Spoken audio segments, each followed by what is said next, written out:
I accidentally pounded my girlfriend's mother. I swear I didn't know. 3 years ago I found out that my ex-girlfriend, of 3 years, was cheating on me not with one friend but two. I was at work at the time and received an email from someone I didn't know. Subject line: I thought you should know. The video was of my ex and a friend going at it and her moaning his name. I was pissed and decided to go to the apartment we shared. Open the door and hear moaning. Make my way to the bedroom and there she is with a different friend back to me. I pull out my phone and record for about 20 seconds and then I tap him on the shoulder and tell him to get out of my apartment. He screams in a high-pitched manner and scrambles to his clothes, then leaves. She at this point is crying and going through the cheater's anthem. It's not what it looks like. I love you, don't leave me, you get the idea. I tell her to get out after she keeps trying to explain. I'm calm and slowly getting her to the door. That night I canceled and paid off everything for the month, including all bills and services. Call the landlord and inform him what's going on. He understands and lets me break the lease at the end of the month, 30 days away. I pay and send him a video of the state of the apartment, just in case. Then I make a video combining both videos I have with her cheating with text calling her and them out as cheating crappy people. I understand that this is not okay and will never be. I have thought about this decision every day and regret it. Set a delayed message to be sent at 10 a.m. the next morning with the receivers being everyone I know, including parents, employers, co-workers, and friends.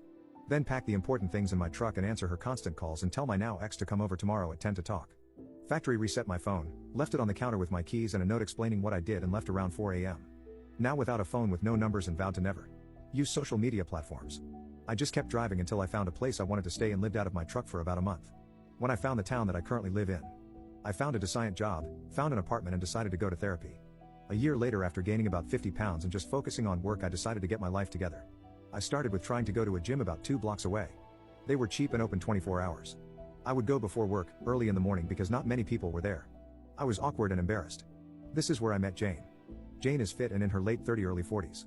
It started out her giving me advice and pointers. About a month later, I was flirting and touching. I made it clear that I was not looking for anything and she agreed. We started to hook up about 3 times a week. For about a year. Sometimes at the gym, my truck or my apartment. During this time she said she had a couple kids and their dad was not in the picture. It was fun and she taught me a lot and I worked on a lot of cardio and endurance with her. Around this time I decided to go back to college and get real about my future. Told Jane that I would not be going to the gym that early anymore due to classes and my job. She understood and wished me luck. Early on in one of my classes I got paired with a cute girl named Jasmine, 20. Jasmine and I started working on a project and got close. We shared a bunch of interests and hobbies. While spending time studying and doing school work. We went to local cafes, libraries and sometimes my apartment for this work. One day I missed class and she came to my apartment to see if I was okay. I did not give out my number at this time, mainly communicated through school email. I just had a cold and was nervous with this virus running around. She had brought some food and a home test for said virus, negative. We spent the rest of the evening watching shows. This continued through the weekend when I was feeling better. One thing led to another and we started kissing. At this point I really liked her. I stopped her and told her part of my history, that I have trust issues and commitment issues. Then I told her I want to go slow. She agreed and we continued going slowly for about a month. After that month things heated up. That was 2 months ago and now we are officially dating. Some things about Jasmine. She has her own apartment with 3 roommates, all girls going to college, and we never go over there. We never really talked about her family because they were not that close anymore. But she said her parents had her when they were teenagers. Happily married for 21 years and she has a little brother 7 years younger than her. I told her I did not have any family that's alive anymore. I guess at one point last week she mentioned to her parents that she was seeing someone and they asked her to invite me over to watch the Super Bowl in a couple weeks. I was nervous when she told me this and asked what her parents are like and what they look like. That is where she showed me a picture of her parents, Mark and Julie. I asked what her mom's name is again and she said Julie. Why? I said she looks like a girl I knew, her name was Jane. She said that's really odd. Something about Jane/Julie is that she has a red heart-shaped tattoo on her wrist and this tattoo was in the picture she showed me. Do I tell her about what happened with the gym girl? Not say anything and hope Jane/Julie doesn't say anything. I know how it feels being cheated on.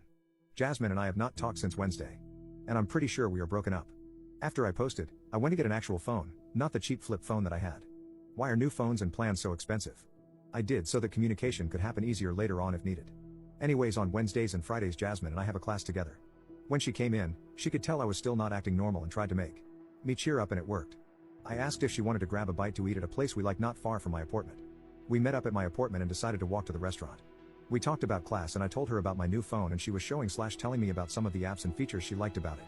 I'm still not using the big 3 social media platforms. I'm still getting used to it after having a burner phone, as she called it. We went home after eating and started to head back to the apartment. We did not talk until we got in the door. Now my apartment is not that big, it is basically 3 rooms. The bedroom, the bathroom, and a shared kitchen and living room. I walked in and sat on the couch on the far side of the room. She stood in front of me and asked what was going on with me and if this was about meeting her family. I responded that it was and we needed to have a serious talk, and then I asked if she could please sit down. She got a sad and worried look on her face and asked if I was breaking up with her. I responded that this is the last thing I want to do. That I care for her and I trust her. She knows that for me that is a big thing and is deeper than telling her that I love her. I asked her if she could answer a few questions honestly and please wait until after to ask questions back. She agreed. The first question was if I could see the picture of her parents again. She showed me. Then I asked if she had a picture of her mom's tattoo on her wrist. Which she did from the day she got it done. My heart dropped at this point. Heart-shaped tattoo with the same details in writing. She noticed my shift at this and started to ask about it but stopped herself. I then asked if her mom goes to the gym. She responded that she thinks she did before her brother goes to school. I think at this point she was really connecting the dots. My next question was the one that confirmed that it was her mom. I asked if she had an identifiable scar describing the shape and location. It could not be easily seen. She stood up and asked how the hell I knew that. I'm not afraid to admit I started to tear up and choke up. I apologized and told her everything. How I met a woman named Jane at the gym down the block and how she helped me out. How one thing led to another. Did not go into amazing detail but got the point across and when it ended and that I have not seen her since that day until that picture. She stood there and started to cry. I wanted to stand up and give her a hug but was afraid of what would happen. I tried to explain that it was nothing serious. We would just meet at the gym. No calls or text or emails. Then told her what little I know about Jane/Julie via what she told me. That she has 2 kids and her husband/father was not in the picture and small other details. Including that I had no idea about her being currently married or the ages/genders of her kids. This is when my girlfriend, I don't know what else to call her, asked about when it started and ended. I think this was to get a more accurate timeline of events. Then she said that she needed time to think it over and ask questions. I asked if I could give her a hug and walk her to her car. She agreed and that was the second to last time I saw her. When Friday's class came around she walked in not looking like her normal self. I stood up, made eye contact and she shook her head and walked to the other side of the room.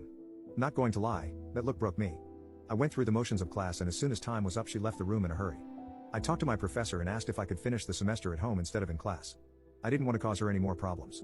I made the excuse of my job sending me somewhere for an unknown amount of time and we ended up with an agreement. I am currently sitting in my apartment and trying everything in my power to not call or text her.